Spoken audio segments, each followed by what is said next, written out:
Hello, welcome to Origin Story.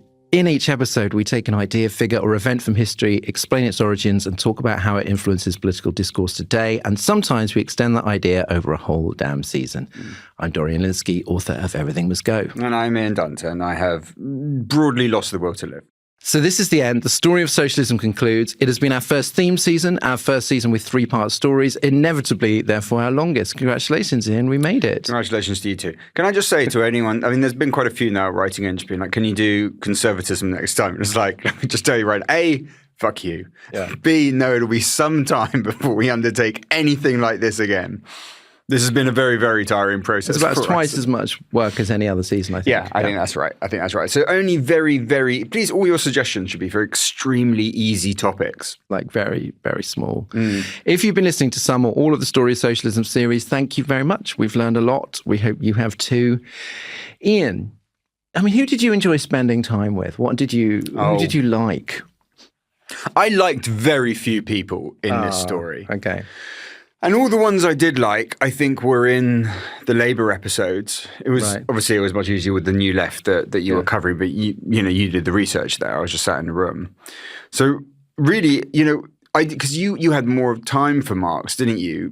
Because of your endless capacity of human sympathy, which is something that I really lack. I mean, I just didn't have any time for him at all as a person. Right. Things obviously didn't get any easier from there when we got to the Bolsheviks. Right. So it was a great relief to reach Labour, who are not even people that I particularly love, but at least it's like you're genuine, people. When I'm researching, I just want people to be entertaining. Generally, even sometimes, like with in the Bolsheviks episodes, it was like I was grateful sometimes for Trotsky.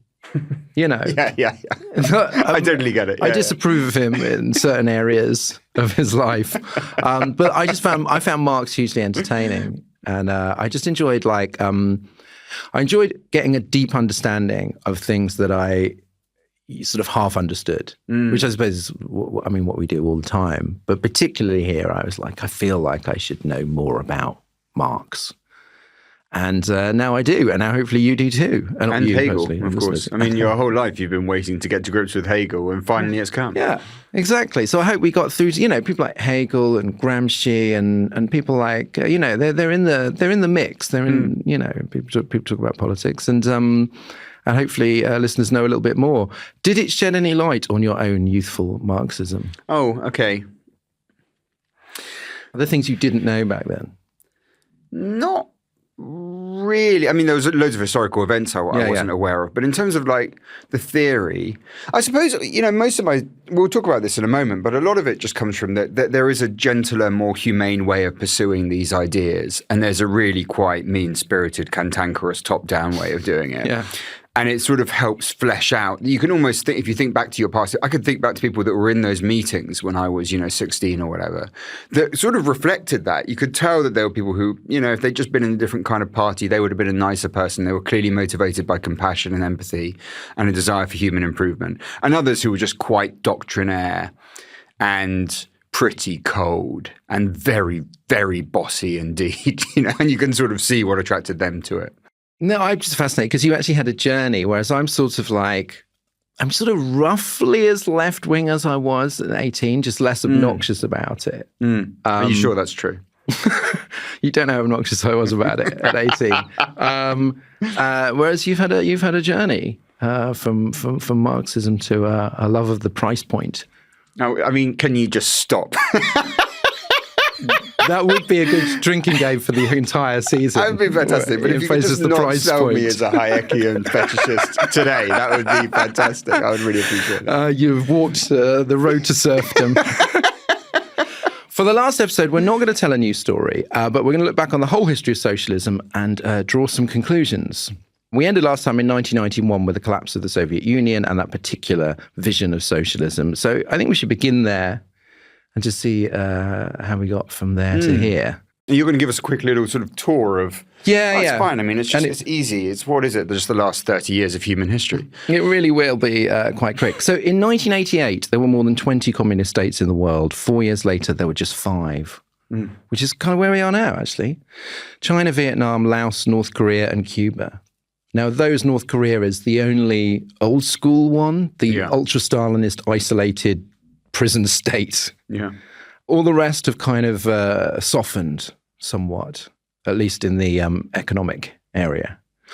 I want to start with just saying Russia, which of course is no longer communist, but never really outgrew it. Yeah.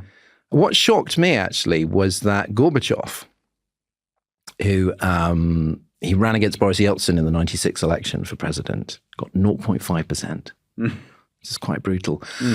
In 1999, he was he obviously hated Yeltsin. He actually endorsed Putin, saying that Russia needed a certain dose of authoritarianism to fix it. So but after that, after the emergency, you would become more liberal, which of course, if the history of Russia tells you anything, it's like the emergency never ends. Yeah. Also, how many places anywhere in history have managed to correspond to that? Oh, we'll just give them a bit of power for a while. I'm sure it'll work out fine. Yeah, and then they'll give it up. He even supported the 2014 partial invasion of Ukraine. Huh. I think partly because he never forgave Ukraine for Jesus Christ wrecking the USSR. So that was a little bit of disappointment there. Yeah. Anyway, obviously Gorbachev not around anymore. We'll obviously do a Putin episode at some point, but I think, in my view, what he has done, and explicitly rehabilitating Stalin, he's restored the worst bits of Stalinism: one-party rule, the cult of personality, the oppression, the censorship, the contempt for human life, the militarism, but just minus the socialism. Yeah. But I think he was allowed to do that because of the chaos of the 90s. This is a shocking fact. This is actually under Putin as well, right? 25 years after 1991, the former Soviet nation's share of the world's GDP halved. 99% of the citizens saw their living standards fall. Currently, higher levels of inequality than 1917. God almighty. So it's literally like all the advances of the Soviet Union in terms of just, the sort of living standards and equality have gone, but you've still got a kind of Stalin-esque dictator. And I wonder what you think of this, whether just that 7 decades of communism destroyed the potential for liberal democracy in a way that fascism, a couple of decade or two of fascism in Italy and Germany didn't. They were able to kind of come out of fascism. Yeah. All these other countries that we'll talk about as well were part of the European project. Germany, Italy, Spain, Portugal. There's this alternate model to just go straight into. That just wasn't an option with Russia. Russia's too big. It's too far away. It's just never going to be. It's never going to be just like a member of the EU. Do you know what I mean? Like, but if you look at if you see Putin as a sort of fascistic figure, if you look at the countries of the former Warsaw Pact, Poland, Hungary, the former East Germany, that's the biggest support for the authoritarian far right. Yes. If you look at AfD support, it's enormous in the former East, and much much lower in the West.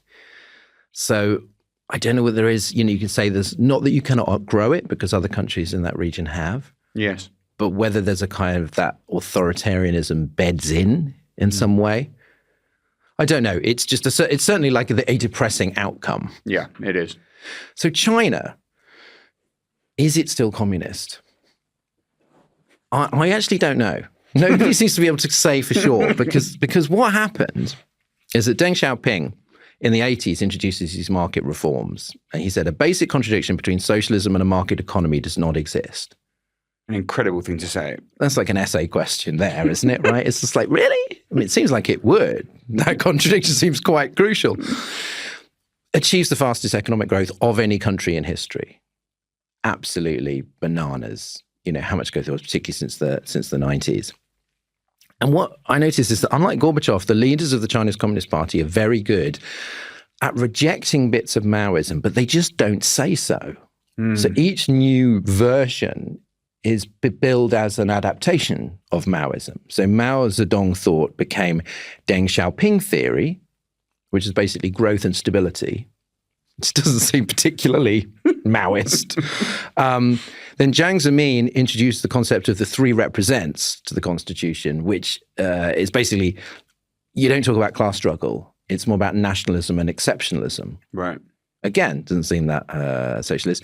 The official ideology is now called Xi Jinping Thought on Socialism with Chinese Characteristics for a New Era. Right. Very snappy. It's very, very snappy. That's why people use this phrase all the time. But I found a really interesting quote from him. He goes, why did the Soviet Union disintegrate? An important reason was that the struggle in the field of ideology was extremely intense, completely negating the history of the Soviet Union, negating the history of the Communist Party of the Soviet Union, negating Lenin, negating Stalin, creating historical nihilism and confused thinking. This is a cautionary tale.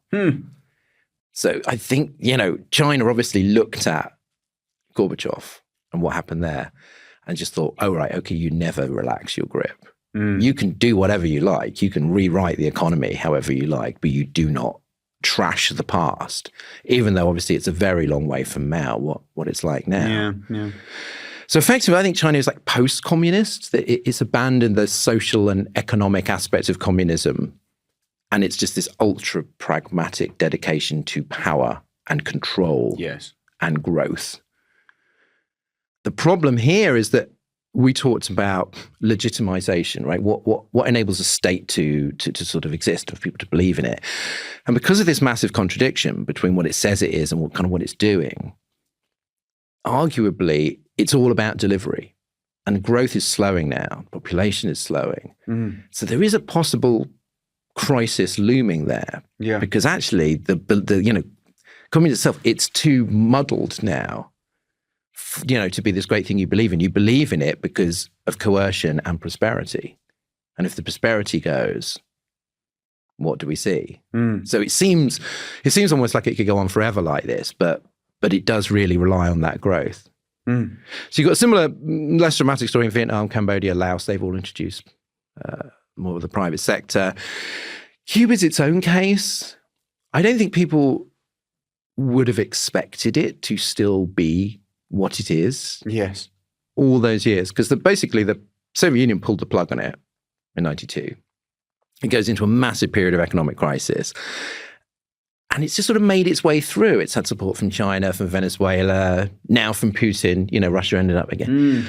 But also, after Castro's death, his brother Raul, just introduced all these reforms. So like a third of the economy is now the private sector. It's so funny that it was him, of all people, the one that was the most hardcore communist when it came to the revolution. And yet he was the one ultimately that was in charge of undertaking the reforms. So apart from North Korea, basically everybody is introducing more of the private sector. Yeah. It's it's that new economic plan kind of mentality.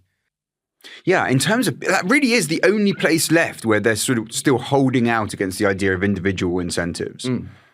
That's extraordinary. You look at this story, it's been playing out the whole time. There's constantly that kind of challenge with that specific issue. And ultimately now, that is sort of an argument that's almost been comprehensively won. If you imagine that the only place on earth is North Korea that still manages to hold out. And that doesn't seem great. Like, that doesn't seem like a great model. I don't feel that they alone will turn the tide. No. So what about socialism? There are references, this surprised me, to socialism in the constitutions of India, Bangladesh, Sri Lanka, Nepal, Nicaragua, Guyana, Tanzania, and Portugal. Which surprised me. But of course, they don't all have socialist governments, but they do actually have it in the constitution. Portugal, it was part of the whole post-Salazar kind of thing, and it's just never been taken out. I suppose you'd have to say socialism post-Soviet Union is obviously strongest in Latin America, right? That pink tide of the 2000s, where country after country went socialist, all democratically. But then you see that you don't have to copy the Soviet model to have similar problems. That if you look in Venezuela with Hugo Chavez and Nicolás Maduro, and Bolivia under Evo Morales, it's a similar sort of pattern. Initially, they're anti-American, they're anti-imperialist, they're anti-neoliberal. So obviously Western socialists got very excited and sort of idolized Chavez and Morales. And they did all this really good work on poverty, health, education, indigenous rights, environmentalism, to a degree for countries dependent almost entirely on oil and gas. But then they sort of, again, they overlooked all the usual crimes you would expect: the cult of personality, the corruption, the suppression of democracy. Not as extreme. It's called democratic backsliding rather than full authoritarianism. But they also overlooked, of course, how fragile it was that 96% of Venezuela's export income was oil. So, Soviet Union suffered when oil prices fell. Yes. Venezuela, obviously, Maduro's still there, although I don't know. By the time this comes out, maybe America will have invaded. So just, I mean, the trouble is that when you're that reliant on oil, it's basically almost unheard of to have a country that succeeds when it's that reliant on oil. You're getting all the money in, of course, but it's just this massively corrosive process towards your democratic functions, your political health, your lack of corruption. It's just, I mean, I suppose you can say, I mean, Lula, there's an argument, is Lula in Brazil socialist or not? But certainly, you don't have to turn into an autocrat in order to succeed. He's won another election, and there's something about these people. I don't know whether it's like inherent in socialism, but it was that there was. I remember a lot of excitement around Chavez originally. Yeah, 100%. I was part of that. I got excited for him because I mean, at the moment, at the time, if you have experience of Latin America, you do just become sick of just the grinding, remorseless fucking poverty. Something must be done to fix it. It feels qualitatively different to what we feel when we're in Western Europe. And you think it's such a moral obscenity that you're desperate for anyone to come along to change it. And because the system makes it very, very difficult for someone, to succeed on the left without a lot of charisma and kind of like a lot of razzmatazz, and everything's amped up. When you look at a sort of like an election broadcast in Latin America, it's not done in somber, nuanced terms. Yeah. It's hyped up as if it's a game show or something. So it just doesn't feel that unusual to present it. I mean, personally, on the Chavez thing, I was completely wrong. And all of the things that he did, the authoritarianism, the way that he did just sort of drift into a form of sort of modest dictatorship was exactly what was warned about at the beginning of being like, no, this guy's trouble. Look at how he's behaving. And it turned out that those warnings were entirely correct. And what you see now, Anne Applebaum's concept of autocracy, Inc., is these alliances, not as a bloc, but helping each other out, helping avoid boycotts and embargoes and stuff. Yes. And it's Russia, it's China, it's Venezuela, it's Cuba, it's also Iran. It could be a theocracy. And now the United States. Yeah. Now the United States, exactly. So there is this sort of alliance where what bonds them together is not, that's why I think it's so confusing, because it's just like, well, why this socialist country, so close to this kind of this theocracy or so close to this right-wing dictatorship? And it's like, because what bonds them is the authoritarianism. Exactly, yeah. Strong men like strong men. They do. So I don't know why that sounds like a disco record. I mean, it sounds like gay porn. It does. I mean, I accept that. Strong men do like strong men. Lastly, the West. I came to the conclusion that socialism still hasn't recovered from 1991. And actually, when I was growing up, I don't think people talked about socialism so much as the left. That's what people write about now, the left. They don't talk about socialism and communism. I mean, mad American conservatives, think that Mamdani is a communist or whatever. Generally, we talk about the left. And the problem is that when you don't have an alternative economic model to be pro, then you end up mostly anti. It's anti-capitalism, anti-fascism, anti-Americanism, anti-war. In my adult life, I think the left has been more animated by like global issues like anti-war movements like Palestine than it has by economics. Not that economics isn't in the mix, but that's not like it used to be, where that was kind of in the forefront of left-wing politics, right, of socialism. And I think this creates a couple of problems. One is that you get these grassroots movements that spring up and are very, very exciting, like DIY culture of the early 90s in Britain, the road protesters and squatters' rights and anti-criminal justice bill and so on. And then the anti-globalization protests in the late 90s, then the Occupy movement in 2011, which is sometimes called the New Left. Fantastic. Amazing.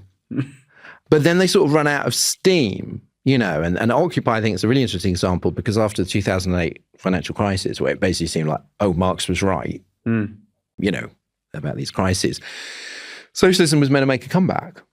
And it didn't really.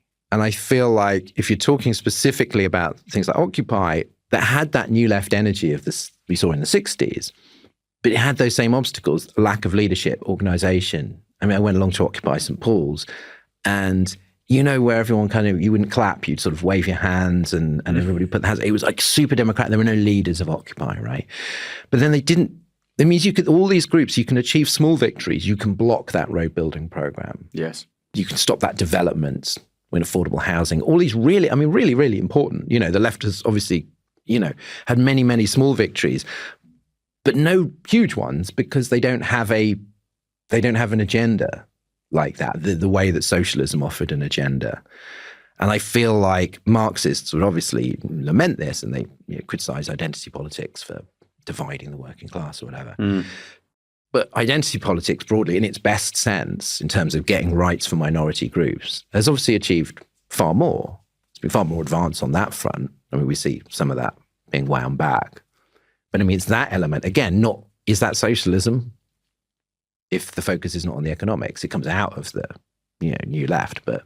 Yeah, I mean, it definitely isn't, right? I mean, that really, by the time that we start incorporating that stuff in, I mean, not only I don't think that fits any part of the story that we've told, once we start bringing, but actually, when we think back to sort of the Marx stuff, it was worse than that. It was like you couldn't incorporate those forms of identity at all. No. Create a political project out of it. So it's really the left rather than socialism. Yeah.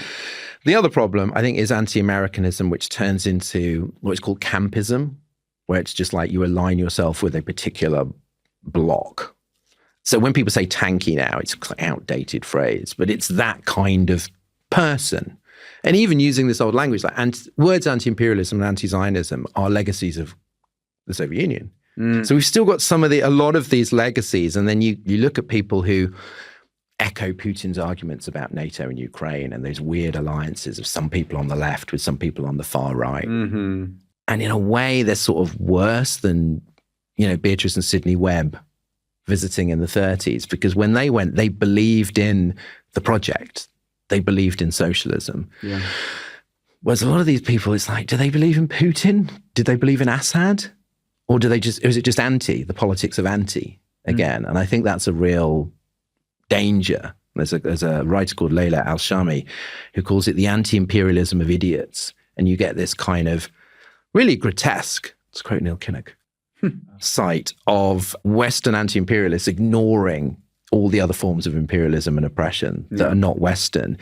And then when students and workers in countries like Iran want democracy, they are accused of being like stooges of the CIA or whatever. You're literally like betraying trade unionists in dictatorships in the name of anti-imperialism.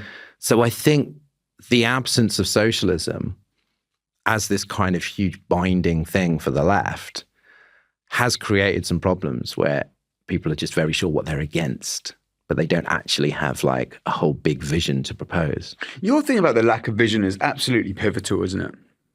It's absolutely pivotal. And even when you think about the economics, like I would say that right now we're in a more left-wing place in this country on economics than we have been at any other point in our lifetime. Right. Like you think about, I mean, even if you think about what happened to the right during Brexit and the kind of like degree of interference in the market that it was willing to accept. I mean, the sort of the whole narrative of the right during that period was the market creates these terrible outcomes for the working classes. And now, GDP, we might need to mess with it in order to make sure that, it's redistributed more evenly. We could say that all of that was disingenuous and self-interested, basically because they wanted to get rid of free movement. But nevertheless, that was the narrative. You look at what Labour does. Labour, like a party which is seemingly constantly petrified in government. I mean, they literally just unveiled the first nationalised, train 2 days ago. Yeah. Their whole attitude, especially towards net zero, is just embedded in an acceptance that the market will not provide solutions on its own. Yeah. And it requires government to get behind and to create demand and to coordinate baseline prices at auctions and just to be involved. All of that sort of takes on board loads of those sort of socialist discussions around like how irrational the market can be and how cooperation can be a much better way of organizing things. So that's all there. But the thing is, all of that conversation is essentially about, it's rarely articulated in any kind of abstract way, right? But it's basically about a mixed economy. It's ultimately about saying we want a public sector, we want a private sector, we believe the market works sometimes, it doesn't work the rest of the time. It's sort of a return without the Keynesianism to sort of the 1960s kind of consensus. That's where we are. But none of it amounts to, we want to move towards socialism. No. None of it seems to have that. I suppose because a lot of it's also wrapped up in kind of a lot of time nationalism and protectionism and isolationism and stuff. Yes. None of it seems to be pointing towards that beliefs in sort of, fraternity and equality and all of that. Again, that kind of moral vision is missing. Yeah. I mean, certainly from obviously the Labour government.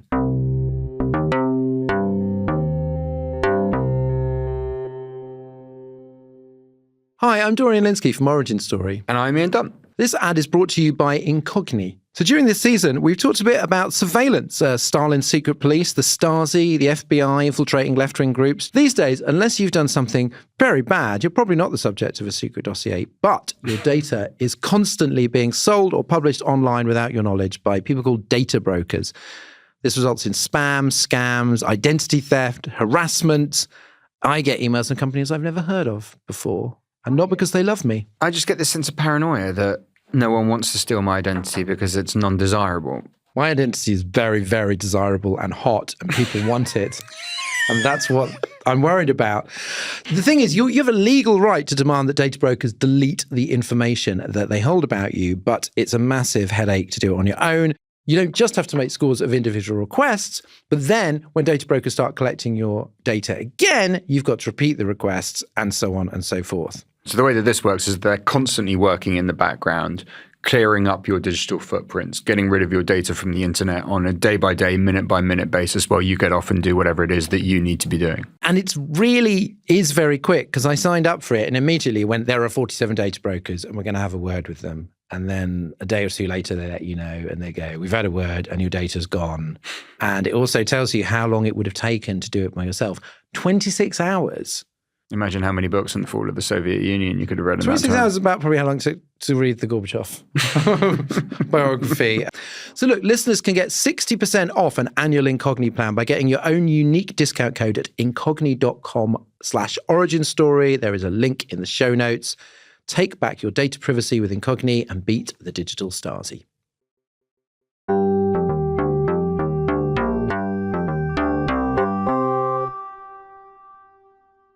So that's where we are. And I suppose now we can talk a bit about how you're defining socialism. If you do go back to the first episode, what's so interesting is that all these different strands, we picked up on them since, are there by 1850, right? Yeah. Let me know if I missed anything, but there's that sort of extreme equality and kind of almost contempt for the individual of Babeuf. The modernizing vision of Saint-Simon, the utopian sexy liberation of Fourier, who comes up a lot. The worker cooperatives of Robert Owen, Louis Blanqui and his love of violence, obviously historical materialism, Marx and Engels, we know them. But also the popularization of the words socialism, communism, anarchism, capitalism, bourgeoisie. They're all there, pretty much like in the 1830s, 40s. So it's sort of like, were there any new, I mean, obviously, Marxism, Leninism was, I suppose, a new idea. And yet, even there, you could look back and go, oh, okay, so you're taking the violence from here. And yes, exactly. I suppose the vanguard idea was new, but mostly it was there in that kind of like early morass of ideas. And it's all quite methodological, isn't it? Like the big, okay, so finally, Che Guevara is saying it's about, a guerrilla force in the countryside rather than a mass working class. But it's ultimately, these are just methodological disputes. They're not that interesting. Do you know what I mean? Well, it's really pragmatic. Yeah, when you look at exactly. Maoism, it's that's a military strategy. It's not exactly. really an ideology. Yeah. And I mean, you could say technically it changes things around because, your class has changed from the working class to the peasant. That is obviously like a really fundamental distinction, although one that people very rarely properly grapple with. But you're still not changing anything really fundamental. What's funny is, I think at the beginning what we spotted was that so much of this is just based on mood and disposition. That Fourier thing, no one else is talking about salads and shagging really afterwards. But his disposition is humane. Like when we talk later about socialism with a human face, obviously they're not talking about the Fourier model. No. But you can tell that these are people with a similar disposition of being like, okay, well, how can we just build the socialist system around human behavior rather than impose the socialist system to the sort of bludgeoning of what is human? Yeah, you can see like the humanists, like say Dubček in Czechoslovakia. And then you can also see the descendants of Blanqui who are mainly in it for the for the bloodshed and the shouting. For the shooting and the stabbing and the blowing up. Yeah, they love that shit. And then I would say you can see something similar with Saint-Simon, right? Like there was always this thing with the Saint-Simon guys, it's like, we're going to make this system and everyone's going to be an engineer. And then it doesn't really matter whether people are happy. We'll just impose that system on them and they'll be fine. We'll look at it all like we're looking at this sort of model village that we've just put a bridge here and a road here. And for a lot of the stuff, especially around Marxism, that's the impression you get of people who've just built this model in their minds and will now impose it on humans, no matter what the cost. So in that episode, we talked about socialisms, plural, and the difficulty of definition. I've kind of come to the conclusion that there are still socialisms, and that sometimes we'll be talking over here about communism, and then it's like, oh, but don't forget, European post-war social democracy. And these are both we've covered them both in the season. These are both socialism, is the socialism that Mamdani is talking about in New York, the socialism of Che Guevara or Mao Zedong? Fox News would say yes. I would say no. I would say these are radically different things. So do you feel like there is any point in a definition? You sort of have to appeal to it, but I don't think it's there to be found. And I think the main problem area is that sort of the desert, the shifting sands in between liberalism and socialism on the moderate wing. Because you can easily find the definition if you just want to go to the firm wing. And we've said that from the first episode, right? If you just want to say it's the social ownership of the means of production, right, okay. That's your definition. You can do that. You're fucked because, of course, you've excluded everyone. Like in the British socialist tradition, you've basically taken out almost everyone outside of Marx and Engels and their followers. So it's really restrictive, but at least you've got a firm thing that you can work with there. As soon as you give up on that, as indeed the Labour Party does itself when it gets rid of, when it starts having an argument over its clauses and blah, blah, blah, then you don't really know where to build the foundation. And pretty much everything you say about yourself is something that can also be believed by sort of left-wing liberals. Not really by conservatives, but certainly by left-wing liberals. So you're saying we're deeply concerned about equality. We're worried about competition. We think that the state can interfere in the market, et cetera, et cetera. And then the policies that you introduce, like you look at the welfare state. The welfare state is sort of introduced by Bismarck, not even really with liberals. Yeah. It comes from conservatism in a way. And of course, you look at the benefits in the UK. This is all within the liberal tradition. It's usually introduced by people who think of themselves as liberal. The same with the sort of Keynesian introductions that we had. So you get a bit lost, and then you end up in a place like where we ended up with New Labour, where they're still saying, they're barely using the word by then. They still say things like, well, we're socialists. And you think, are you really though? And that was sort of the point that I think, I think you might no longer be able to use the phrase. Everyone's going to have their own personal sort of barrier there at which they think, you know what, you've gone too far to be properly called socialist now, and there's no right answer to that. For me, the reason that when you get to Blair, you just think, come on now, that can't be socialism, is primarily, funny enough, it's not the other stuff, it's not even the privatization really, it's the fact that he is just utterly unconcerned by the worker, the producer. Everything in New Labour is about the consumer. If you remember, their stuff around the privatisation is less important to me than the fact that when they used to talk about NHS reform, they would say it was about patient choice. Everything was reduced to the consumer, right? Yeah. Even in the schoolroom, even in the hospital. That just isn't social. That's just no part of the story that we have told. One of the big through lines in this story has just been the worker. Sure, alienation, but also remuneration. What the quality of their life, what's the quality of the work like? How much does it live up to who they are as a person? How much does it allow them to support their family? That is just the whole moral and conceptual focus of the ideology. And once that's not there, I sort of do feel that you've slipped off that final edge of the definition. Well, a couple of distinctions that are worth revisiting. One was socialism versus communism, which was one of those things that I came into and I was like, do you know what? I'm not 100% clear on what the definition is here. And of course, as always happens, it turns out, it's because it isn't very clear. It's not you being dim. It's not. So in theory, the difference is socialism is distribution based on work, so your labor is happily rewarded. And the other is distribution based on need. And the other way, of course, that Lenin talks about it, I suppose, is that socialism is the first phase, acquiring the temporary pinky promise dictatorship of the proletariat. And communism is this sort of classless, stateless end state where you've got abundance, equality, and peace. That's the sort of utopian bit. And Stalin said in 1936, we've achieved socialism, now we're on to communism. It's obviously just complete propaganda. So obviously that's not it in reality. And I keep coming back to that thing you said in the first episode, where you just, again, it was almost vibes based. I mean, communism is just more robust. Yes. It's just more hardline. But the truth is that by any definition, when we talk about communism, Soviet communism, really, it never achieved what it said communism was. That never happened. It really was, by their own definition, socialism. There is essentially no communism in the world, and there never has been.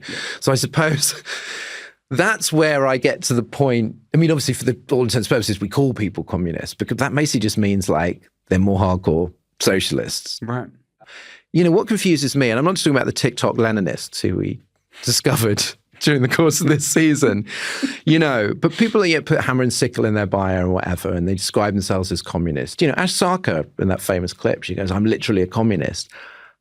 I don't know what that means. I don't know what I don't really know what they believe and how they think it can be achieved. And that old joke about, real communism has never been tried. It's not that it's never been tried. It's just that, like, it is essentially a utopian end state. And people have no idea how you get to this. It sounds like abundance, equality, and peace. Great, you know. Like, what do you think that they think? Because I really am quite bad. I mean, I've seen a few people on social media with the hammer and sickle. I know what they're against. I don't really know what they mean when they say they're communist rather than socialist. I don't know. And I don't, read much Novara media or that kind of, you know, so I don't have any clear sense of whether they... My impression, I had a better impression of what was going on with some of the people that were following sort of Corbyn and were really sort of strong advocates around there.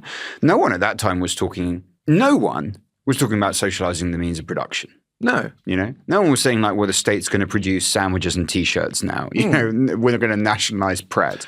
Like, that wasn't part, I mean, I say it this way, it suddenly sounds quite attractive. We'll get to Zara Sultana in a bit.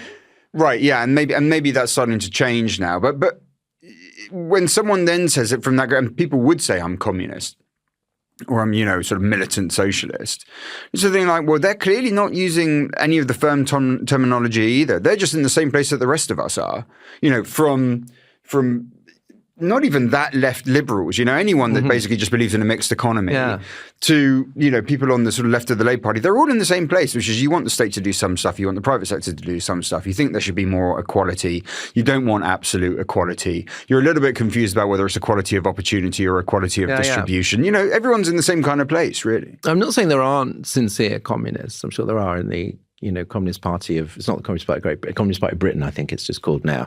I'm sure there are sincere communists, but I think a lot of the kind of hammer and sickle people on social media, it's just a way of going, you know, to remove all doubt. Yes. I am very left wing. I don't really think that it shows a great belief in the Soviet model. Presumably it's just quite punk as well, isn't it? It's just like you just think you'll upset people. You like it because it upsets people. Right. It just looks really, you know, it just looks a bit fuck you. Yeah, look robust. It's, you know, it is very robust. And here's another thing that came up when I was thinking about Zach Plansky, who describes himself as a left-wing populist. I don't know if he describes himself as a socialist. He may have said that, but that's not the phrase he uses most often. And I just thought, now that we do talk about populism more, you know, what is the difference between left-wing populism and socialism? Okay, well, they are fundamentally dealing in a similar narrative, aren't they? Which is, you know, the authentic people versus the elite. And bread, land and peace. Very populist message there from Lenin. Right. And you can find shoddy socialists who just clearly are populists because they don't get beyond the whole... If you spend your whole life talking about the people versus the 1% without any kind of detail or anything, then that's basically what you are. Fine, that is populism. That's what that is. And you'll find other socialists that, I mean, it would be absurd to call Marx a populist. You know what I mean? Like, there's just nothing populist in any way on what's going on there, you know? And anyone therefore let's say, who was in a Marxist party, who still deals with those kind of terms, with class analysis in detail. They're not talking about the people. They're talking about the working class as distinct from the peasantry, as distinct from different kinds of bourgeoisie, which are themselves distinct from the ruling class, in some ways and in different capacities in different contexts. That's just not populism. So, but it's odd. It's not so much about how right or wrong you are. It's about when there's any kind of degree of complexity to your assessment of socialism and what it entails, you stop being a populist, because really, you can't really be a complex populist. Sure, that's true. It's not really possible. So one idea that I did kind of dismiss during the course of this season was this idea that the analogy to religion, because it seems quite simple and compelling. And using Marxism, it's just go, well, there'll be the great upheaval and then we will reach the utopian end state. And it corresponds to everything that you had in your last book. I mean, this is like the storyline that you've just dealt with in so many incarnations. And it fits that pattern. Norman Cohn kind of sort of says both, sort of Nazism and Bolshevism sort of had like an apocalyptic narrative to them. But I think that only applies in certain cases. And the idea that the sort of socialism per se or communism per se are these pseudo-religions, I just find it's become quite fashionable to say that everything is secretly religion.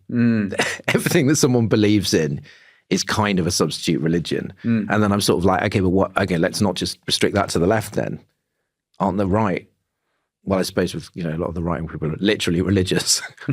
But that was an idea I felt, no, do you know what? I think this is a way of sort of caricaturing and sort of belittling it. And there's a lot of different approaches to socialism, which do not involve this great kind of tumultuous violent cleansing, and then utopia. You could say, I suppose, that there's an element of faith-based, when capitalism persists in not collapsing, and if you are still someone sat there saying its collapse is inevitable, then there's a certain amount of faith that's taken over here.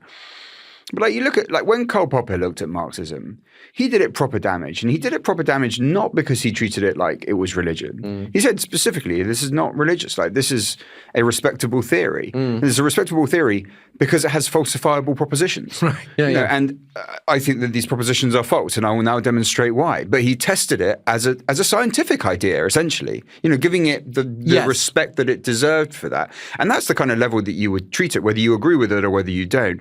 I don't see, there may be some sort of behavior that looks like faith in some of its adherents, but then there are, for any pattern of belief. I just realized that so many conservatives now will just talk about whether it be, gender identity or, worrying about the climate crisis. They go, it's just like religion, the cult of this. And I realized, it's actually, a belittling term, which is weird because a lot of these people are literally religious. Yeah. But to say that something is a pseudo-religion, I think you can certainly see those traces and you can construct that argument, but I think you could experiment with lots, like you said, lots of different beliefs. And pretty much everything would seem like a pseudo-religion. I don't think that's a useful way to think about this. Yeah, exactly. Yeah. So should we do the problems? Right, how long have we got? We've had a whole season. Caveat here, right, is that one thing we've seen, and maybe we've this hasn't been one of the things that we've kind of put in the front window here, is the unbelievable opposition you get to socialism, right? So that's the US helping to remove Allende, or in Chile, or Arbenz in Guatemala, the blockade of Cuba. You're talking about, how's the Cuban economic model work? And it's like, well, quite with difficulty because of this massive blockade. Yeah. The FBI subverting communist parties, left-wing groups, McCarthyism, union busting. Yeah. It's sort of endless on the global scale and the domestic scale, the very fierce opposition to socialism. But there are certain problems in themselves. And I always think of Orwell as a democratic socialist. It was like the patron saint of socialists who find other socialists annoying. Isn't that all socialists? But his whole mission was to sell socialism to people who didn't like the word. Yeah. And he was like, you've got to remove all these annoying bits for people to kind of recognize what's good about it. So that's what we're going to do in the rest of the episode. But with a very different motivation. We're going to save socialism, but quite, really very efficiently. So the first one, I'm going to throw these problems to you. One, I think, is the problem of power. Because how do you get a socialist government? I think it's by elections. winning elections. Peaceful revolution, I guess, through like mass strikes, things like that, or armed revolution. And with all those, really, but maybe less so the third, but certainly with 30, you need the workers. And again, people find that the workers are like not as into it as Marx said that they should be. Yeah. And I wonder whether false consciousness, that whole idea of false consciousness, not to say there's no truth in it, because of course your views of the world are shaped by the system in which you live. But I wonder whether that is just used as an excuse for why, when you go into the factory and start talking to them about Mao and they tell you to go away. Yeah. You go, false consciousness. And that has happened all the way through the story, right? So from Marx, from Lenin, just this complete lack of interest from the working class and the ideas that they're expressing. And then you look at the Labour episode, where you have to find a way of attracting enough support. But ultimately, you're having pretty similar problems a lot of the time. Not all of the time, but a lot of the time. Including now, you could say. It's the same sort of picture.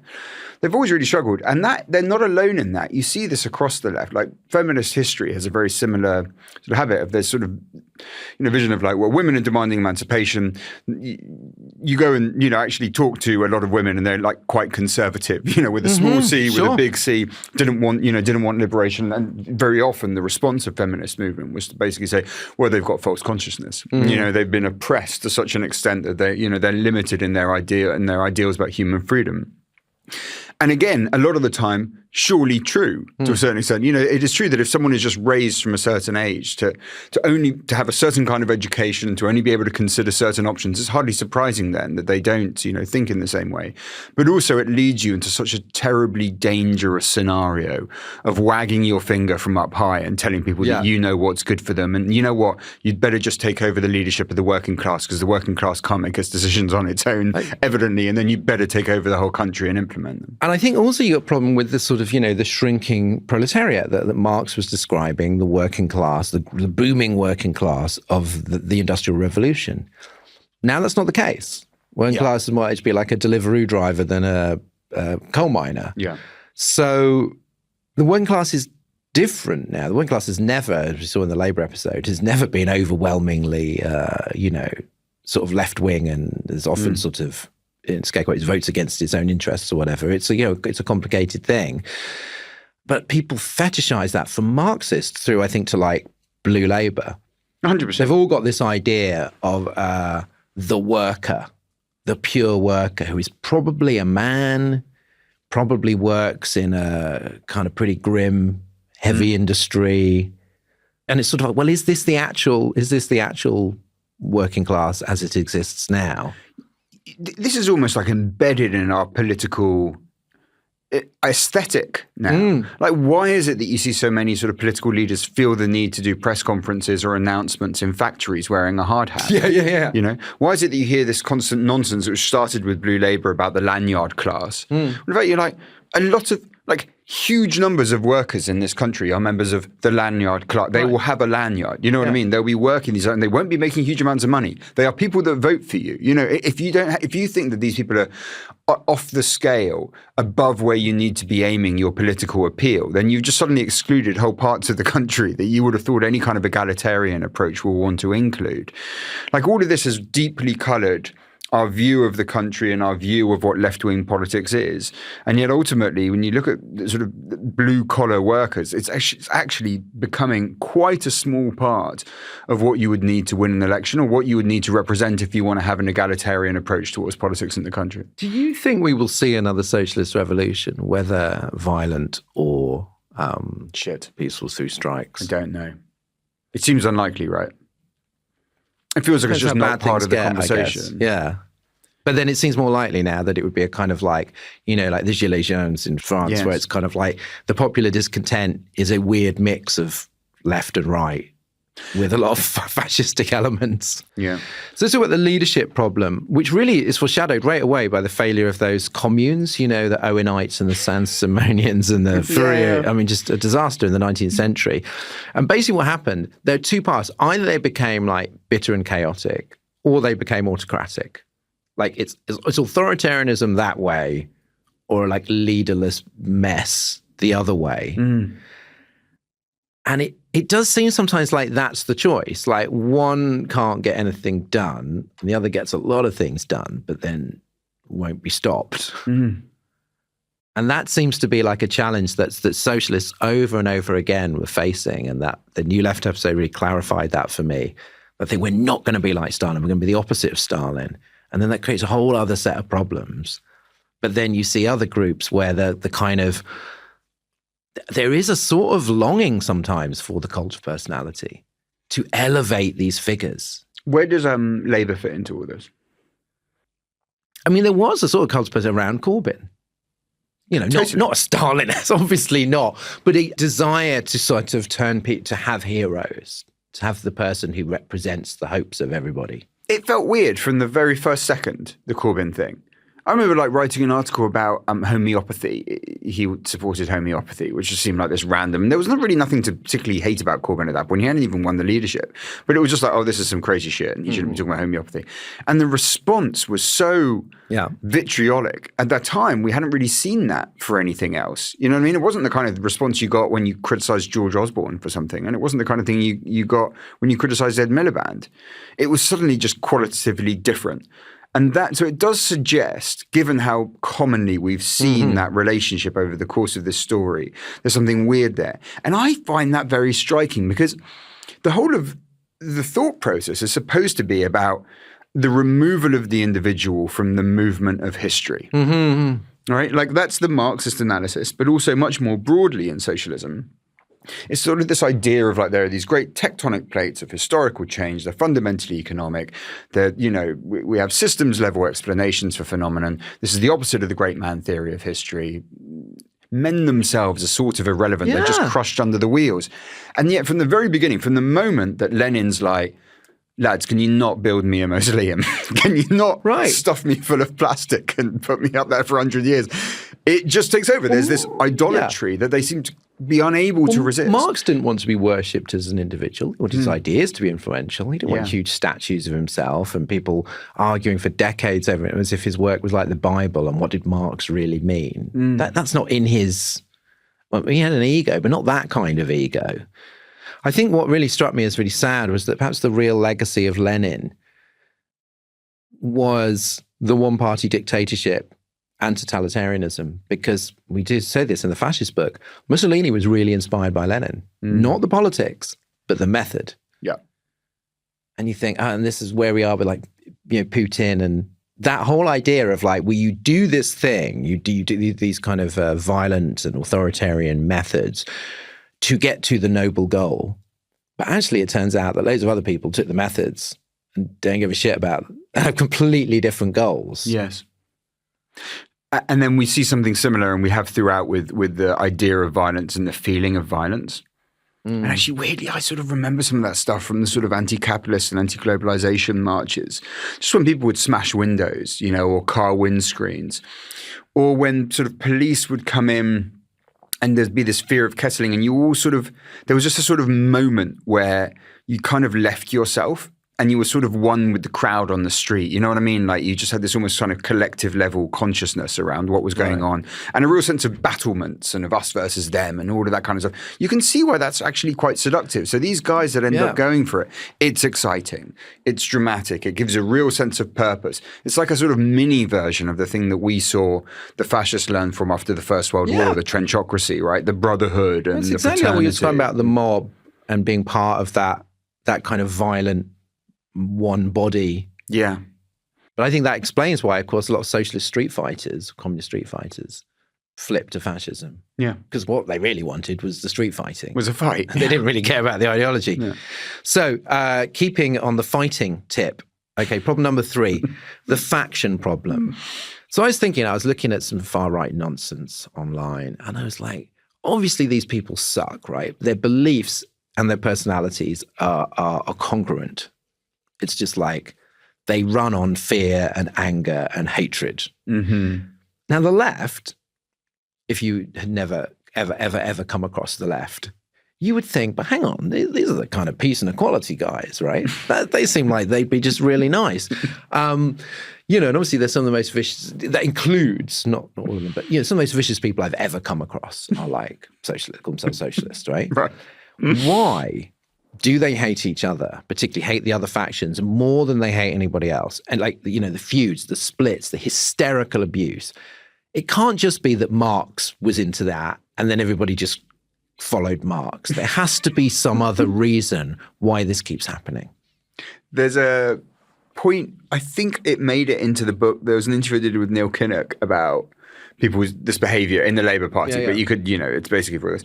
Right, And he sort of just basically said, well, there's this sort of like fierce emotional need in those who want social justice. Yeah, okay. Just this sense of like, I was sort of alluding to it earlier about, you know, poverty in Latin America and how it motivates you and just like this cannot go on.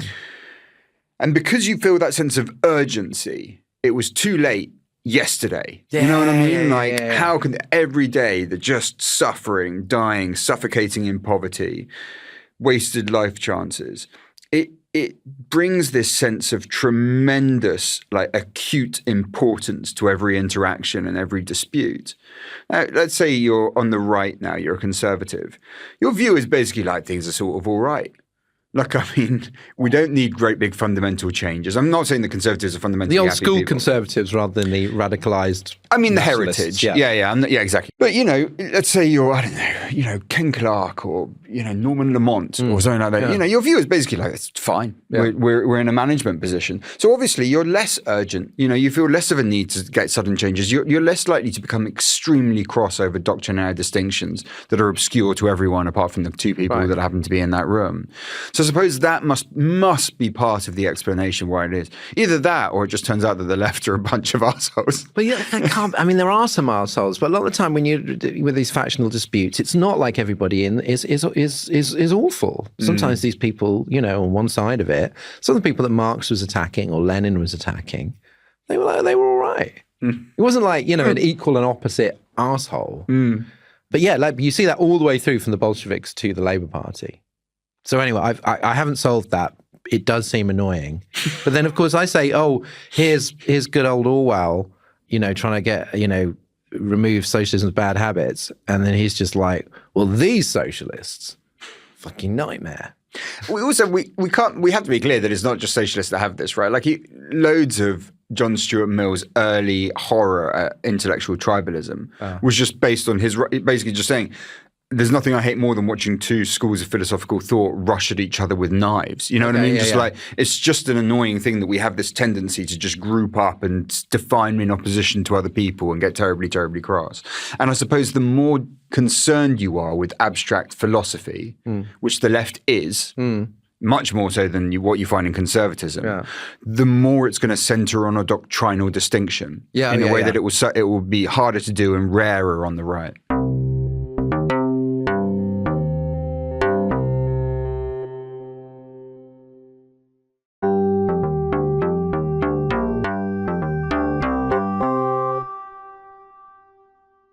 Okay, so the sentimentality problem. Yeah, Right, I'm intrigued with it. Okay, so on the online left, for example, you see this very strange mix of extreme abuse, as referred to, and extreme idealism, and a kind of like, say, sort of soppy, like veneration of noble defeat, which I used to quite like that part of the left. It's just that sort of the romance of defeat.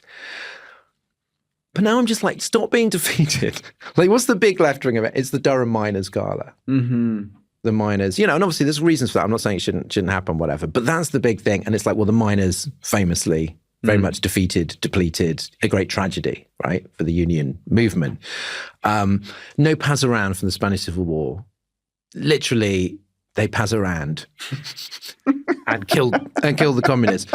Socialism or barbarism from Rosa Luxemburg. The war had already started when she said that. The barbarism had already won, and then she got killed, you know? And there's this sort of, like you said, the sentimentality of the working class, the old-fashioned, everybody's got this idea of like the perfect working class, which is not the one that actually exists in the present day. Yeah. But also this kind of like, this idea that, you know, being defeated, it's all about the struggle, and defeat is part of the struggle, and there's the romance of it all. And sometimes I wonder whether you get get hooked on losing. Yes, that's so true. Which you can't say about Lenin, who, he was just like, I think it's very important to win. I'll kill a lot of people to do it. So maybe actually romanticizing losing is better. And also, it's funny, isn't it, that these, I'm not going to say it's as simple as this, and it isn't, but the Labour leaders that people just truly cannot stand, Tony Blair and Keir Starmer, just both men that we could visibly hugely motivated by winning. Yeah. And basically prepared to do anything in order to win. Starmer will talk about that all the time. And then when they talk about him, playing football with his friends, he's just like, I have to win the game. And this is like with his mates on a Tuesday evening kind of thing. It's quite indicative that when you get guys like that just really want to win, they have a better chance of winning because they're not sat there going like, wasn't it glorious, that day that we basically completely killed any of our chances of improving life for working men? Because the romance, it's interesting because I think now Attlee is a rather heroic figure. And of course he did, and he won and achieved great things. But for quite a long time, Bevan was Bevan is still more romantic than Attlee, but he would by far then. But he was the guy that wouldn't have won. A Labour Party led by Niall Bevan would not have won in 1945, and he was constantly like pissing off people. Sometimes for good reasons, sometimes for completely unnecessary ones. So maybe Attlee is the only person, where people look back and go, great left-wing guy who also won power. And a lot of the time we do valorize people who are the heroes of the left, Rosa Luxemburg died in a failed revolution. Gramsci, spent most of the time in prison and then died as soon as he got out. Che Guevara, killed right? In a bit of the jungle. Yeah, there's a kind of thing of like, Trotsky, part of the myth of Trotsky. Mr. Trotsky is the ice pick. John Smith. John Smith, even. John Smith and Trotsky often compared. So look, here's a small bit. It does annoy me. Just the jargon problem. Like people, socialists, particularly Marxists, have horrible ways of expressing themselves. Orwell was writing about this in the 40s. Marxist English, he called it. You still get it now. It's this sort of. I hope I don't offend any listeners, but I always found that kind of gooey, the comrade thing. Oh God, I hate it. Of course. And even these words, like I say, people say anti-imperialism and anti-Zionism, and so many of these terms that are still being used. It's like they are kind of relics. A lot of these things are. People love using these very, very kind of like, old stale phrases that perhaps are not particularly appropriate. Anti-imperialism means something quite different. I use it though. It did in the 60s. I use it, and I have since the Russian invasion of Ukraine. Because you're like, well, this is just out and out. Oh right, yeah, but then you're using it accurately against an empire, so that's. I don't know. There's just a sort of, sometimes you just like, there's that kind of, and obviously if you ever try and read most Marxist prose, there's almost a love of like that I feel alienated from the writing. Yeah. Perhaps that's that. They go, now you know how it feels to be alienated. Yes, no, maybe it's just a bit of an agitprop from the labour of reading. What we tried to do is of course look at some of those terms which are really, really useful. Like with Gramsci, hegemony, the war of manoeuvre versus the war of position. We didn't talk much about praxis, apart from the praxis axis. Which you will never forget. Apparently. But of course, some of these terms are actually really, really useful and clarifying. But a lot of time, what you're presented with is this big, like, indigestible lump of jargon. Yes. So it's a minor problem, but I do think that like it can get quite grinding sometimes. Of course, Polanski doesn't come from that background at all. And Madani as well. They just got that, none of that. They just know how to talk to people. Well, you'd be crazy to start saying that shit on on Instagram. Well, although you do very well with the pro-Lenin Instagrammers. The TikTok Lenin. Lenin TikTok, yeah. Okay, 2 more to go. 1, the crank problem, right? Famously described by Orwell in The Road to Wigan Pier, which is quite a cranky book, to be honest. There is the horrible prevalence of cranks wherever socialists are gathered together. One sometimes gets the impression that the mere words socialism and communism draw towards them with magnetic force every fruit juice drinker, nudist, sandal wearer, sex maniac, Quaker, nature cure quack, pacifist and feminist in England. I mean, quite dated. I love feminists and fruit juice drinkers. Sex maniacs. And sex maniacs. And, and occasionally I'll wear a sandal. Plus, I quite like Quakers. They definitely wouldn't be top of my shit list. What's your problem or what? But also put well by Fourier's follower, Horace Greeley, basically 100 years earlier, where he talks about it, the commune. Attracting the conceited, the crotchety, the selfish, the headstrong, the pugnacious, the unappreciated, the played out, the idle, and the good for nothing generally. Oh, God. And obviously that is not your average socialist. But I really felt watching the whole, drama around the Green Party and the Your Party and the Corbynite diaspora. And it's kind of like, you need to keep the cranks away. Yes. There is a certain kind of person that is just going to get in the way of any left-wing socialist project. Yeah. They are a nightmare. And unfortunately, they're the people that most want to go to the meetings. But, the thing is, it's very hard to keep them away and control them.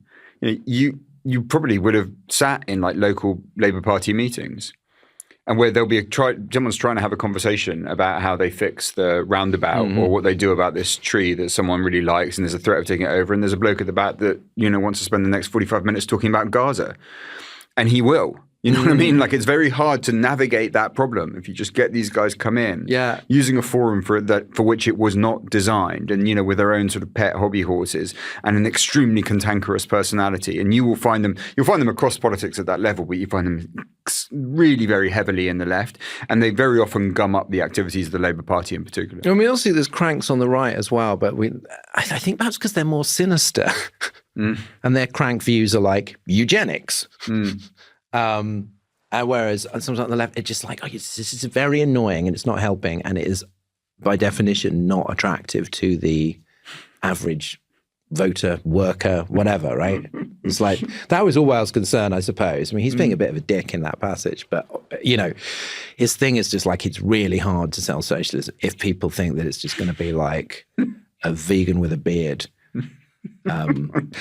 Vegetarians with wilting beards, earnest ladies in sandals, shock-headed Marxists chewing polysyllables, escaped Quakers, birth control fanatics, and Labour Party backstairs crawlers. I mean, it's pretty glorious. But that almost is Marxist abuse, isn't it? He's almost doing the thing. I'm sorry, it's far too witty. It's very funny, though. Okay, finally, the big one, I suppose, is the human nature problem. Is it Marxism contends, and indeed a lot of the early forms of socialism, right? Economics is paramount. Yeah. You change that, you change the base, you change the superstructure. Now, that sort of makes sense in a way that people are going to behave differently if they were in a cooperative society versus a really kind of brutal, ultra-capitalist competitive society. Yeah. But what it leaves out, what Marx left out, and as we've seen throughout this story catastrophically, leaves out nationalism, religion, other forms of identity. They never create that new man that they are always talking about, because that's not how it works. And maybe human nature is not as malleable as they assumed.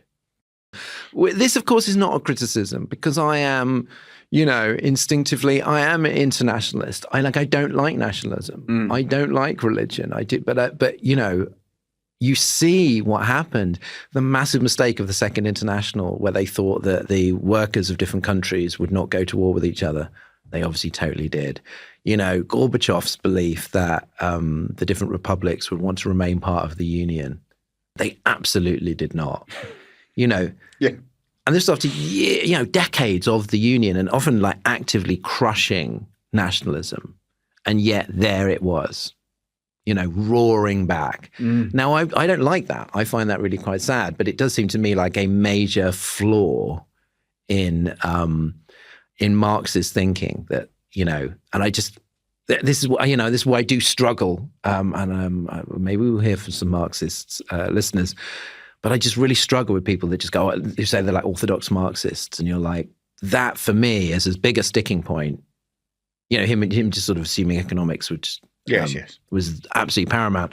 That's as big a sticking point as the failure of capitalism to collapse under the weight of its own contradictions. You know what I mean? Yeah. And I just feel like it's not that human nature is so great. In fact, much of what I I think is worst about human nature is an obstacle to socialism. Yes. And also these are lessons that you can take on if you're really not socialist at all. For instance, if you're a believer in the European project, you have to take some of this stuff on board. Like now, surely British, pro-Europeans must realize that more than anyone, that, as you pursue your project idealistically, you have to think, how do we recognize that sense of belonging that comes from country? How do we incorporate it into making sure that there are systems that allow us to cooperate internationally? Those lessons, those flaws in socialism are flaws that count just the same for many sort of like internationalist liberals, etc., that need to take it on board.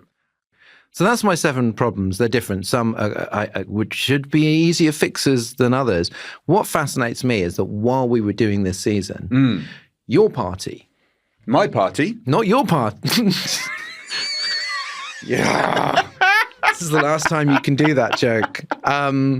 It's a shame they didn't change the name, though, because they really are just called your party. And if you actually look at it, they have gone through at least the leadership problem, the faction problem, the sentimentality problem, the jargon problem, and the crank problem. Before they had a name. Just before that, it was just unbelievable. And I came across this line Robert Service wrote about the Soviet leadership, I think in the 70s, before Gorbachev, when it had forgotten nothing and learned nothing. That's amazing. It's just fantastic. And I just thought, if you do, and seeing these people, very idealistic socially, well, I want a socialist alternative to Labour. That's totally valid, given where Labour is at the moment. But I was kind of like, being immersed in the history of socialism, I'm like, surely you can see that your party is doing everything that has got in socialism's way in the past. All at once. It's everything about it is wrong. But again, they were just like, they've got this hope. People carry around, I think socialists carry around this kind of like, this sort of reservoir of hope. And they need to put it somewhere. And they've been doing that for decades. And often you put it in the wrong place. You wouldn't know that they were fundamentally optimistic people to look at them. But the truth is that they obviously are, because they keep on making the same mistake over and over. If you're looking at Sultana, you're listening to Sultana and thinking, this is the way forward to a socialist government, you are tremendously optimistic. You are. And I want some of that shit. I would rather be you, because if that, like, you clearly find joy much easier to secure. You saw an interview with her, right? Where actually they were addressing that precise point of whether anything would be sold on the free market, and she seemed to be indicating that no. No, well, that was the Owen Jones one where he just goes, "What about like kiosk?" Points to a kiosk, and she goes, "Workers' cooperative." And she's obviously got this idea, because workers' cooperative, I suppose, is the most sort of benign version, right? Sounds a bit John Lewis. Rather than state ownership. It seems quite groovy. Workers' cooperatives exist. They are appropriate. I have many issues with capitalism. I'm not against trying out some of these things. But the idea was just nationalize. She literally said nationalize the entire economy. It's impressive. But workers' cooperatives wouldn't be nationalising the entire country. No. That wouldn't be nationalised. No, that would be more like a Gorbachev reform. I just think she doesn't really know what she's talking about. And I think that's a problem. And I think she should listen to Origin Story Season 8, The Story of Socialism. Not this bit. She wouldn't like this bit. Listen to the other bit. She most certainly wouldn't. Useful of her to have said all of that, because it allows us to sort of come full circle and then say, well, actually, there is one person in Britain who does still believe in the socialisation of the means of production, and it is Zara Sultana. But she went from sort of the Labour left to almost sort of like North Korean levels of basically state ownership. I mean, she's gone. I really credit her, because when I caught up on what was going on at their conference the other day, I was like, oh, this is a new feeling. I've never thought I'm on Jeremy Corbyn's side of a dispute, but now he's the reasonable one facing an attack from his left flank. It's quite an enjoyable thing to watch. So these are some of the obstacles that socialism has faced and will face. But what are its achievements? We should end on a more positive note, because I think there have been many. Huge. And you found just that like hard thinking about what work means. You said you found that really valuable. I think this is the great contribution, and one that just I think liberals have been so poor at taking on board. The thing I can't get over was that there was a sign above one of Owen's factories which said 8 hours work, 8 hours leisure, 8 hours sleep. That was the promise, right? And I think that's like a very beautiful slogan and a very beautiful promise, because it actually promises something properly profound, like a whole well-balanced life of meaningful work, but meaningful time and rest. Yeah. Like the full version of what is a good life, or at least a life that you can make of your own. And what strikes me about it is liberals in particular, conservatives too, just have nothing to fucking say about the 8 hours you spend at work. Nothing to say about it. And I think the reason for that, by the way, is because most liberals are usually quite middle class. They have interesting jobs. They're a barrister, they're a doctor, So you wouldn't clock how fucking brutalizing so many people's working lives can be. And that might not be factories anymore, but it is call centers. I still at least remember from like days when you do call center work, straight out of uni or in uni before, just the drudgery of it, the same script over and over again, unable to even really have any kind of informal conversation with someone because it meant you're going off script. You could be penalized for that. The way, it's quite easy to complain about when, people that deliver your post just throw the sort of package in. Yeah. You think, well, yeah, because they're probably being put on a timer. That means that they've got 20 seconds to deliver each one. Yeah.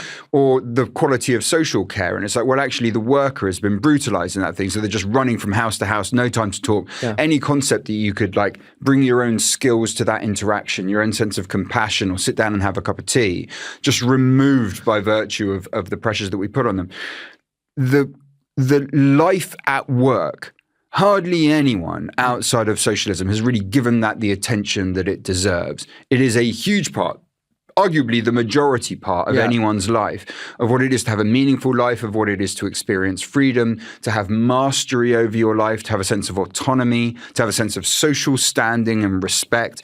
This is like, I think, the main moral lesson of socialism that other kinds of ideology have really struggled to take on board, and which they would do well to take a better side of. Well, I'm really drawn to that emphasis on humanism and freedom that you can get from like Rosa Luxemburg to Tony Crossland, very, very, one rather more left wing than the other. But, that it's not just the sort of the optimism, the idealism, the hatred of injustice, all of these kind of like things that sort of fuel socialism, belief in solidarity and cooperation and all that. But I think that element, which was there in Hegel, wasn't it? The Journey to Freedom and in Marx.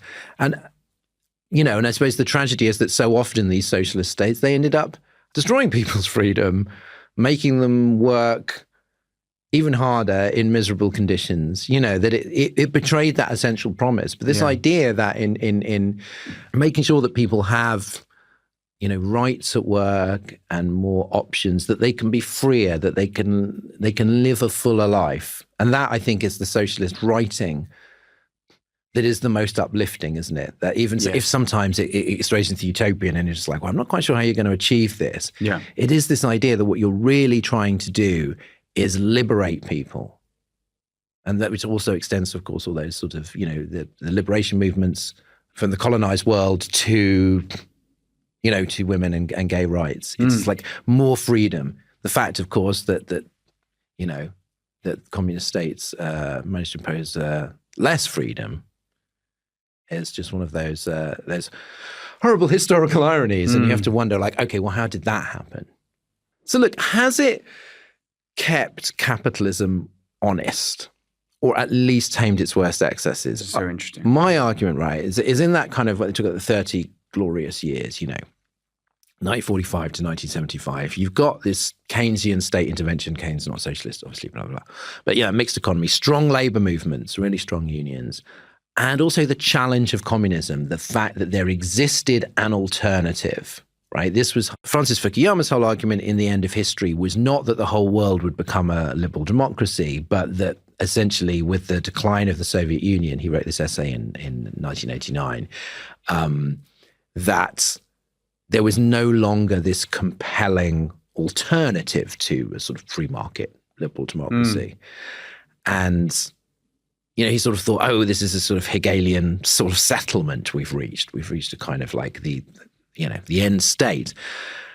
But actually having that as an alternative, having that as a sort of possibility, a very strong, socialist countries, even if they were these rather sort of unappealing dictatorships, just made capitalism behave itself more. And that was why that was a better state. I've just read this giant history of capitalism, over 1,000 pages. And that's the only period where he's very critical of capitalism. Mm-hmm. Even he has to go, oh, well, this sort of kind of worked. The social, obviously great problems, huge amounts of, pollution going on and stuff. But, that social democracy period, and even in America, that kind of pressure from the left, because capitalism unbound is horrific. It's every bit as horrific as Marx said it was. I sort of think there's this sort of irony hanging over everything in this story, which is that we did find the model that works, full stop, in that period, those 30 years. We saw it there. It can be done. You don't need these huge revolutionary changes in order to create human happiness and a really tolerable state of affairs for people.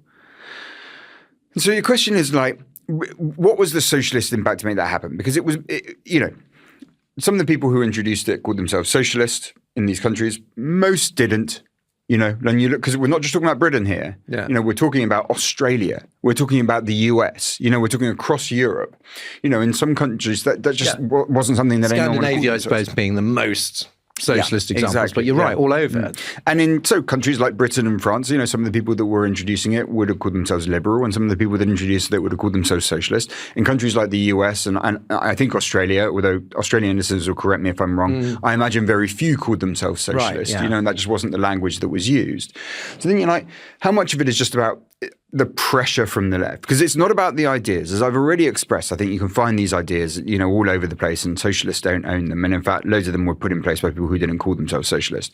But the pressure, where did that come from? Why was it Labour that introduced something like the NHS and something like, the welfare system to the full kind of robust extent that it did? Because that's where the pressure was. Because that was where the real moral fire, the sort of the need, the drive came from. So then we can look at something like 45 to 75. We can look at a mixed economy and say, this is the correct model, a mixed economy with a welfare state. This is much better than any kind of socialism. It's obviously much better than neoliberalism. However, it is not enough to just sit back complacently and say that. It has to be a recognition that you very often only get to these places because people from a more extreme position are the ones agitating for that kind of change. That there is a healthy relationship to be had by people who are much more moderate and on the center, having this relationship with people who are much further and want to use much tougher language and are much more demanding of what needs to take place, applying, ratcheting up the pressure on the side. That's very often how you get those good outcomes. And that is a sort of a more immediate way of talking about, I think, the sort of more abstract process that you're alluding to there about capitalism and socialism versus socialist parties and sort of moderate politicians within parliament. Well, I said how the new left, did it succeed or fail? It depends on what criteria you're using. And you can say, okay, that socialism per se, in terms of having socialist states, that thrive, or, having socialists running, most countries in the Western world. Okay, that has not happened. But in terms of, its achievements within capitalism, forcing all these changes, then you could say, well, certainly the world is better than it would have been if there was none of that. I can't answer that. I can't answer it because it's not clear the extent to which they would have been introduced, anyway. Right, yeah. I mean, like I say, Bismarck, starts with the welfare state. The liberals and the liberals, exactly. And then on the other side of the ledger, the crimes are so severe. We're not talking about them here, but, the stuff that we covered, the millions and millions of lives, it's just so severe that I think it's quite hard to sit down and go the world has been improved by virtue of the ideas that we've talked about here. I know that sucks to talk about because I think we're instinctively sympathetic to most of these ideas. It's too big. I think the counterfactuals would just frazzle your brain. Well, I do want to ask though, obviously, people, Marx and Engels, wrong to think that every crisis that came along, right, for capitalism was going to be terminal. And I think they really underrated its ability to adapt and survive this kind of like unkillable mutation that is capitalism. But the critique of capitalism in there, not just in there, but in other forms of socialism, alienation you mentioned, a critique, of course, of inequality, of its essential instability, of its, often its inhumanity.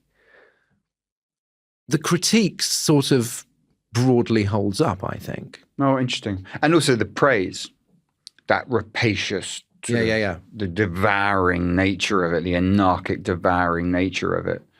All of that holds up as well.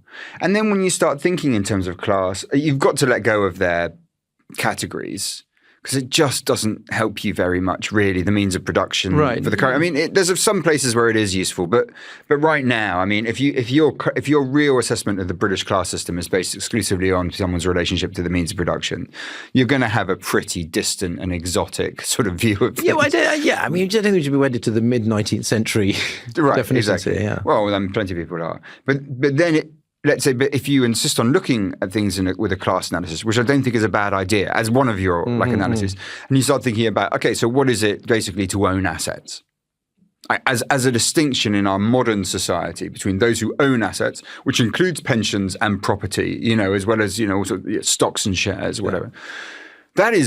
That seems to me to be probably the chief distinction when it comes to meaningful inequality, in our society between those who do and those who don't. And now, obviously, that the boomers are sort of passing away and passing that down to the next generation. You're seeing this huge transfer of assets. That's more the Thomas Piketty argument, isn't it? It's like, is it really? Own, yeah. So even more so then that is like a real distinction, a real meaningful distinction. And you can talk about class in those terms, and you've illuminated the world rather than obscuring it. There are times, there are definitely times during this where I was just looking at, say, like the fact that it appears that half of America's GDP growth is based on AI, which might be a bubble. Yeah.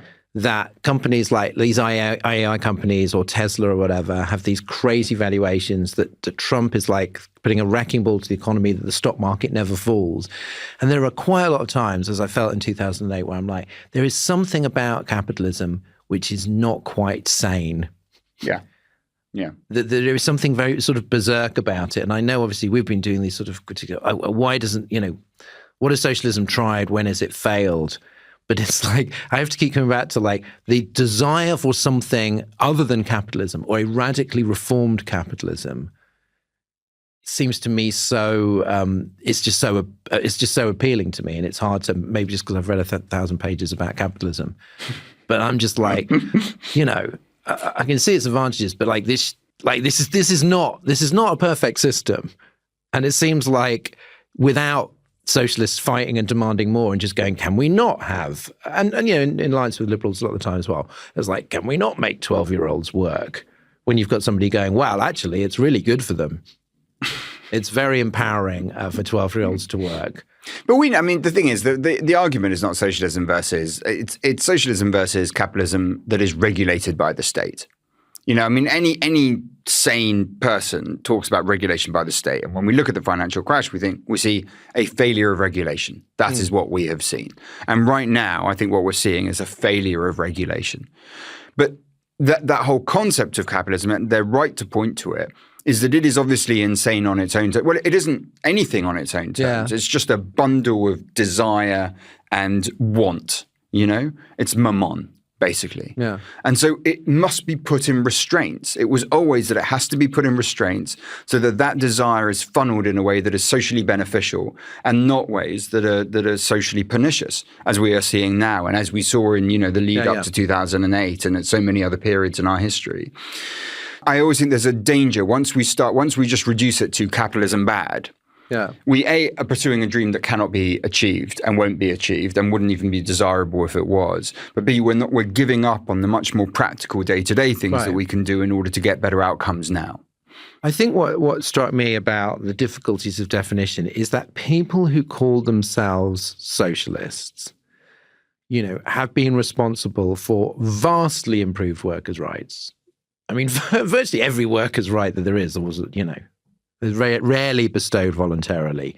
The liberation of women and minorities. Expanded all these kind of things, expanded literacy, reduced poverty, unwinding empires. All of these things have been achieved by people calling themselves socialists. Not solely by them, but they have been involved in these tremendous achievements.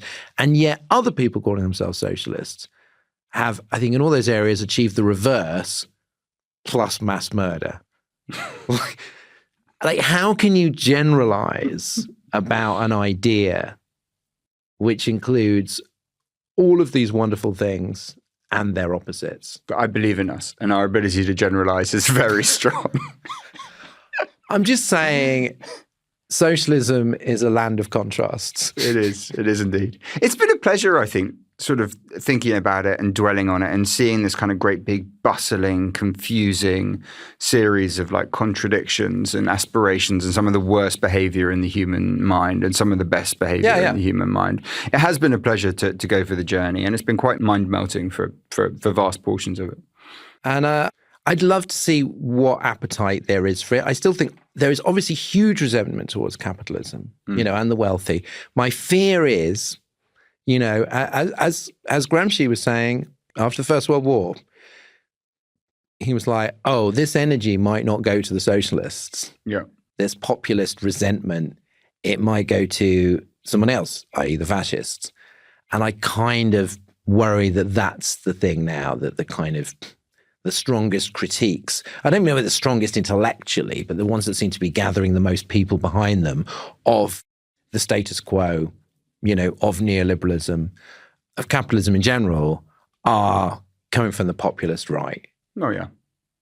Where that space should be there for socialism. And I think the important thing of listing all these problems and critiques of socialism is because, you've got to work out, it's no good just going socialism or barbarism. You've got to know, like, why is it? Why is it we're not doing as well against barbarism as we should be? Why is it 2-1 up to barbarism? You want socialism. If you believe in that, you want socialism to be better, and therefore you have to look at the mistakes that it makes. Have you come out of this feeling more warmly towards the word, or pretty much in the same place that you went in, or more distant? Yeah, no, I do feel more, I do identify with it more, but as a democratic socialist, you're really, basically, democracy is the big divider here, right? Yes, it is, yeah. It's like if you just sort of, if you're, most of these good things that I'm talking about came about through democratic socialism, not exclusively, obviously, people like, Cuba, great achievements in infant mortality and literacy and so on. But a lot of the stuff that I most value was achieved by socialists in democracies. And most of the horrors, of course, were by socialists in dictatorships. So broadly speaking, I suppose those are sort of my two socialisms. And I think we've seen enough times what happens when you get the violent revolution, the temporary dictatorship that isn't temporary, the endlessly postponed classless society of peace and abundance. Yes. It's like, surely we know now that when you seize power like that, you do not want to give it back and you do not want to share it. So I suppose I would say, look, those are the two socialisms, one of which I feel extremely warm towards, and the other one, inevitably, what with the millions of deaths and terror states. No, not so much. Weirdly. You surprised me. I don't know whether is that a centrist position? I don't know. Well, you heard it here first, everyone.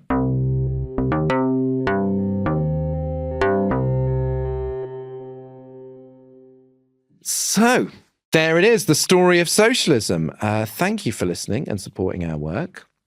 It's been a very long, very pleasant season. Thank you very much for all of you that have contributed, especially patrons who are the ones that made it all possible. If you'd like to help out, you can still become a patron just in time for the Christmas season to offer us your spirit of goodwill. You can sign up at various tiers and you get books and mugs and T-shirts sent to you, as well as money off a live show. So our next live show will be at Bloomsbury Theatre in London on the 15th of April 2026. But we've got plans for the new year, as well as the traditional Q&A episodes, exclusively for patrons, bonus episodes, some exclusive, some for everybody. Also, hopefully some live shows outside of London Crazy shit. Yeah, going on tour. You could also please rate us, tell your friends about us, just spread the word. I think we've attracted a lot more listeners with this. Quite amazing, because it was a bit of a gamble, I think, doing a whole season on one topic, because some people who are not interested in socialism are just not going to be bothered at all. Oh fuck, I guess that's true. And yet, seems to have done pretty well. I always hope that our listeners are sort of the types of just sort of interested in everything. Surely they know that everything is interesting. No, it's great, but I just didn't know it would work out, and it has worked out. Thank fuck for that. Jesus Christ, imagine if it hadn't. Imagine what would be left of us, the shell of a man that we would be right now. Just rambling on about socialism to ourselves. Everyone else is gone. So look, this season has required serious labour. So want to give thanks to our Stakhanovite producer, Simon Williams, the People's designer, Jim Parrott, and the Podmasters Politburo, Andrew Harrison, Martin Boytosh, Tom Taylor, and Chris Jones. The order of the red banner of Labour goes to them all. Very good. We're taking well-deserved break for Christmas. We'll see you in 2026 for bonus episodes while we work out the next season. Have a happy Christmas, and if you can manage it, an optimistic new year. Cheerio, guys. Have fun.